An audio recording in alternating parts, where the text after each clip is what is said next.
Hineni, here I am, is a Hebrew word that translated into English means here I am. In Hebrew, it literally means behold me. And it's what some prophets and other people in the Bible have responded to God with by saying the words to God, behold me, hineni, here I am.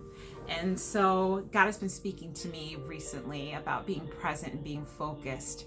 Our minds can sometimes be on things that we have to accomplish, tasks in the future, demands that are placed in our lives, and it can distract us from paying attention to those that God has placed us around, to our family members, to our spouses, to whatever task that we're engaged in at hand. It can cause us to lose our focus. It can cause us to forget what we're doing.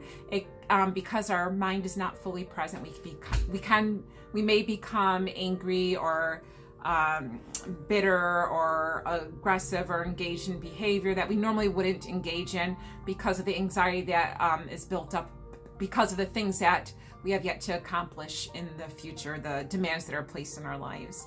And so God's been sharing with me about being focused and paying attention. It was a week ago today that I brought my daughter to a restaurant, and I thought it was the first time I had brought her there, but she insisted that it wasn't, that we had been there before. And I had forgotten about that. It wasn't until vaguely that evening that I vaguely remembered that I had brought her there. And that's because my mind was not focused on the present and I wasn't paying attention. And so that's just one example of how our bodies can be physically present, but our minds can be totally not present. And so I encourage you to just assess whether or not you are living in the present moment, or if you are focused on things that you have yet to accomplish, things that the demands that are placed on your life that you're not sure if you will be able to fulfill or that you'll be able to do well. To focus on the here and now. So, because if you do that, you will live a whole healed life just by being present and being still and being aware of your body, where it is, being aware of your breath, becoming fully conscious and fully aware. And that's something that's very important. In ancient Judaism, the rabbis would meditate for 4 hours before going into prayer because they wanted to be fully present to whatever God would speak to them or to whatever God would reveal. They wanted to be fully present and fully aware. So that's my message to you.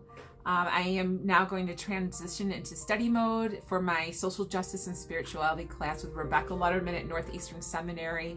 And in order to do that, I am going to take a moment to arrive and to welcome the next few hours that I'll spend furthering my research on my topic. And so I can fully engage it and reflect on it and see how it applies to our contemporary world and our lives and to the people that live in Rochester. And I hope that I said something that might encourage you to foster more self-awareness and bodily presence and being aware to your loved ones, your family, to the work that God has given you that you must engage in and that requires your attention, so that you can have joy in the moment, so that you can enjoy your experiences that you have, because moments are fleeting. And we have to embrace each moment that God has given us. And so I leave that with you, and maybe I will upload another video over this weekend. God bless you and God keep you.